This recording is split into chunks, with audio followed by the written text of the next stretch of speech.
اپنے سر پر خاک ڈالنے اور چہرہ پیٹنے پر مجبور ہو گیا۔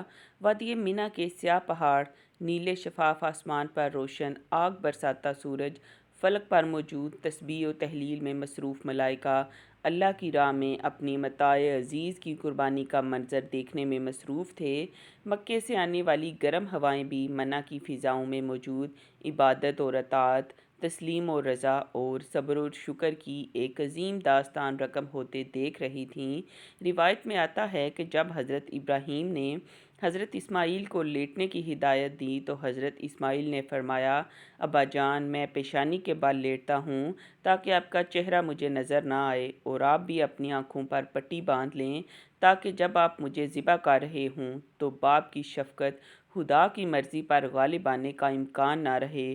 صبر اور استقامت کے کوہ گراں والد نے بیٹے کے مشورے پر عمل کیا، اور جب اسماعیل لیٹ گئے تو تکمیل احکام خداوندی میں تیز دھار چھری کو پوری قوت کے ساتھ لہتے جگر کی گردن پر پھیر دیا۔ باپ بیٹے کی اس عظیم قربانی پر قدرت خداوندی جوش میں آئی، اور اللہ تعالیٰ کے حکم سے حضرت جبرائیل جنت کے باغات میں پلے سفید رنگ کے خوبصورت مینڈے کو لے کر حاضر ہوئے۔ ابراہیم علیہ السلام نے ذبح سے فارغ ہو کر آنکھوں سے پٹی ہٹائی تو حیرت زدہ رہ گئے۔ بیٹے کی جگہ ایک حسین مینڈا ذبح ہوا پڑا تھا، جبکہ اسماعیل قریب کھڑے مسکرا رہے تھے۔ اسی اثنا میں غیب سے آواز آئی، اے ابراہیم، تم نے اپنا خواب سچا کر دکھایا، بے شک ہم نیکی کرنے والوں کو ایسا ہی بدلہ دیا کرتے ہیں۔ حضرت ابراہیم اور حضرت اسماعیل کے اس بے مثال جذبہ اثار، اطاعت اور فرما برداری، جرأت اور استقامت، تسلیم و رضا اور صبر اور شکر پر مہر تصدیق ثبت کرتے ہوئے اللہ تعالیٰ نے قرآن پاک میں فرمایا، اور ہم نے اسماعیل کی عظیم قربانی پر ان کا فدیہ دے دیا۔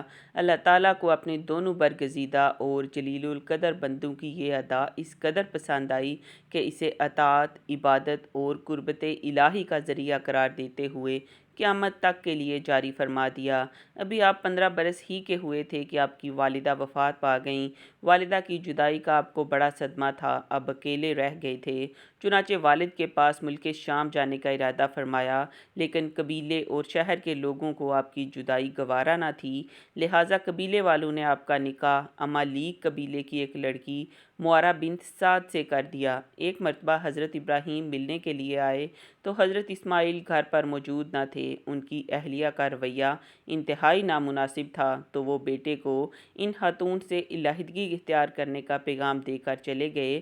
آپ نے والد کی نصیحت پر عمل فرمایا، پھر قبیلے کے لوگوں نے آپ کی شادی قبیلہ جرہم کی خاتون سیدہ بنت مزاج سے کر دی۔ حضرت ابراہیم پھر آئے تو اس بار بھی حضرت اسماعیل موجود نہ تھے، لیکن ان کی بیوی کی سعادت مندی، شکر گزاری اور فرما برداری کی بنا پر ان سے بہت خوش ہوئے۔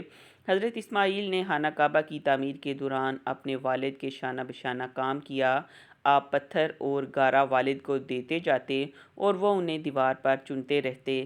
روایت میں ہے کہ خانہ کعبہ کی دیواروں میں جو پتھر استعمال ہوا اسے حضرت اسماعیل نے 5 پہاڑوں سے جمع کیا تھا، جن کے نام کتابوں میں کچھ اس طرح ہیں: طور حرا، طور زیتا، طور لبنان، طور سینا اور طور جودہ۔ حضرت اسماعیل حضرت جبرائیل کی نشاندہی پر جبل ابو قیس سے حجر اسود لے کر آئے، جو جنت کا یاقوت ہے۔ سورہ بقرہ میں اللہ تعالیٰ فرماتا ہے کہ اور جب ابراہیم اور اسماعیل بیت اللہ کی بنیادیں اونچی کر رہے تھے تو دعا کیے جاتے تھے کہ اے ہمارے پروردگار، ہماری یہ خدمت قبول فرما، بے شک تو سننے والا اور جاننے والا ہے۔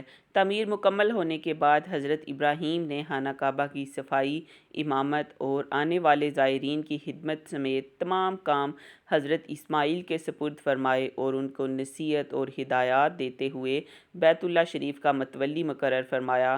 پھر آپ خود واپس شام چلے گئے۔ حضرت اسماعیل کی وفات کے بعد آپ کے بیٹے نابت بن اسماعیل کعبے کے متولی بنے۔ اللہ تعالیٰ نے حضرت اسماعیل کو حجاز مقدس اور اس کے آس پاس کی تمام آبادیوں، نیز قوم جرہم، قوم امالیق اور اہل یمن کی طرف نبی بنا کر بھیجا۔ آپ ہمارے پیارے نبی حضرت محمد صلی اللہ علیہ وآلہ وسلم کے جد اعلیٰ ہیں۔ قرآن مجید میں حضرت اسماعیل کے 3 اوصاف نہایت صراحت کے ساتھ بیان کیے گئے ہیں۔ تعمیر کعبہ کے دوران اپنے والد حضرت ابراہیم علیہ السلام کے شانہ بشانہ شریک رہے۔ آپ وعدے کے بڑے پکے اور سچے تھے۔ آپ لوگوں کو نماز اور زکوٰۃ کا حکم دیتے رہتے تھے تاکہ وہ اللہ کے عذاب سے بچ جائیں۔ اللہ تعالیٰ قرآن پاک میں فرماتے ہیں، اے نبی، کتاب میں اسماعیل کا بھی ذکر کیجیے، بے شک وہ وعدے کے سچے اور ہمارے بھیجے ہوئے نبی تھے، اور وہ اپنے گھر والوں کو نماز اور زکوٰۃ کی تعلیم دیتے تھے، اور وہ اپنے پروردگار کے ہاں پسندیدہ تھے۔ حضرت اسماعیل کی دوسری اہلیہ سیدہ بنت مزاح سے آپ کے 12 لڑکے ہوئے، سب کے سب اپنی قوم کے سردار بنے، اور ہر ایک نے الگ الگ بستیاں آباد کیں۔ ان کی اولاد اتنی کثیر تعداد میں بڑھی کہ حجاز سے نکل کر شام، عراق اور یمن تک پھیل گئی۔ محمد بن اسحاق نے حضرت اسماعیل کے بیٹوں کے نام یوں ذکر کیے ہیں: نابد، کدار، ادبیل، میشا، مسمع، ماش، دوما، عدد، وتور، نبش، تیمہ اور کیدمہ۔ اہل کتاب نے اسی طرح یہ نام اپنی کتابوں میں ذکر کیے ہیں۔ حجاز مقدس کے تمام عرب حضرت اسماعیل کے 2 صاحبزادوں یعنی کدار اور نابد کی اولاد میں سے ہیں۔ مورخین نے لکھا ہے کہ دنیا میں جو شخص سب سے پہلے گھوڑے پر سوار ہوا وہ حضرت اسماعیل تھے۔ اس سے پہلے گھوڑا وحشی جانور تھا۔ حضرت اسماعیل نے اسے سدھایا اور مانوس کیا اور پھر اس پر سواری کی۔ حضرت عبداللہ بن عمر سے مروی ہے کہ رسول اللہ نے فرمایا، گھوڑوں کو اپناؤ اور ان پر سواری کرو، بے شک یہ تمہارے باپ حضرت اسماعیل کی میراث ہے۔ اموی ایک حدیث بیان کرتے ہیں کہ رسول اللہ نے فرمایا کہ پہلا شخص جس نے واضح عربی زبان کے ساتھ زبان کھولی وہ اسماعیل ہیں، اور یہ اس وقت 14 سال کی عمر کے تھے۔ عربی کے علاوہ آپ کو قبطی اور عبرانی زبان پر بھی عبور حاصل تھا۔